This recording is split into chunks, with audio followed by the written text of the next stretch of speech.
ربغينا التأشيرة من مطار مطار ونديرو المسيرة صافي لافريك نوار.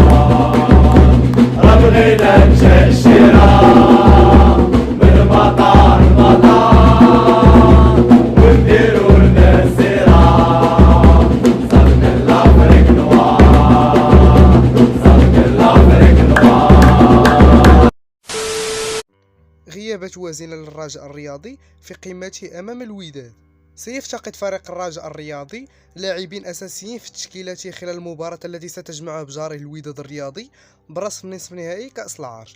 ويدخل فريق الرجاء الرياضي مباراته أمام الوداد الرياضي محروم من خدمات عبد الاله الحفيظي ومحمد النهيري بعد غيابهما عن التدريب لمدة طويلة. وسيواجه فريق الرجاء الرياضي جاره الوداد البيضاوي يوم الأحد المقبل بداية من الساعة 5 عصرا على أرضية مركب محمد الخامس بمدينة الدار البيضاء لحساب نصف نهائي كأس العرش.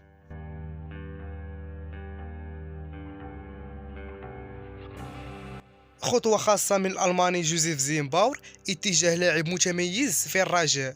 عمدت إدارة فريق الرجاء الرياضي على تصعيد أحد اللاعبين الشباب إلى الفريق الأول، وذلك خلال تحضيراته لمباراة الوداد الرياضي في منافسة كأس العرش المقرر الأحد المقبل مركب محمد الخامس. وشهدت تدريب فريق الرجاء الرياضي مؤخرا مشاركة اللاعب ياسين أوماست أحد لاعبي فريق الأمل فريق الرجاء. ويسعى المدرب الألماني جوزيف زيمباور من خلال هذه الخطوة إلى منح اللاعب المذكور فرصة للاحتكاك والتأقلم مع أجواء التدريب في الفريق الأول. ويلقي فريق الرجاء الرياضي غريمه التقليدي الوداد الرياضي الأحد المقبل لحساب نصف نهائي بطولة كأس العرش على أرضية مركب محمد الخامس مدينة الدار البيضاء. ولم يتبقى الفريق الرجاء الرياضي سوى المنافسة على لقب كأس العرش بعدما أنهى مشواره في الدوري المغربي باحتلال المركز الخامس.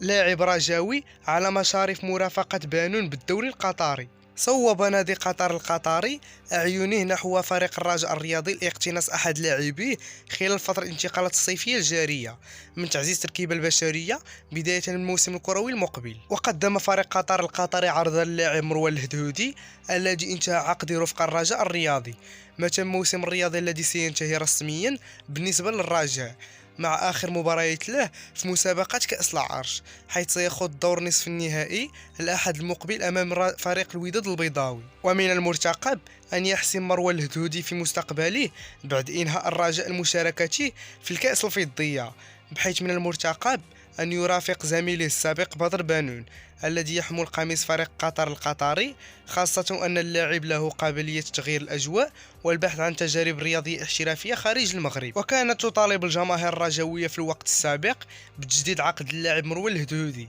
باعتباره من أحد الركائز الفريق، إلا أن مجالسة المكتب المديري بقيادة الرئيس محمد بودريقة تأجلت إلى ما بعد انتهاء مشاركة الفريق بكأس الفضية.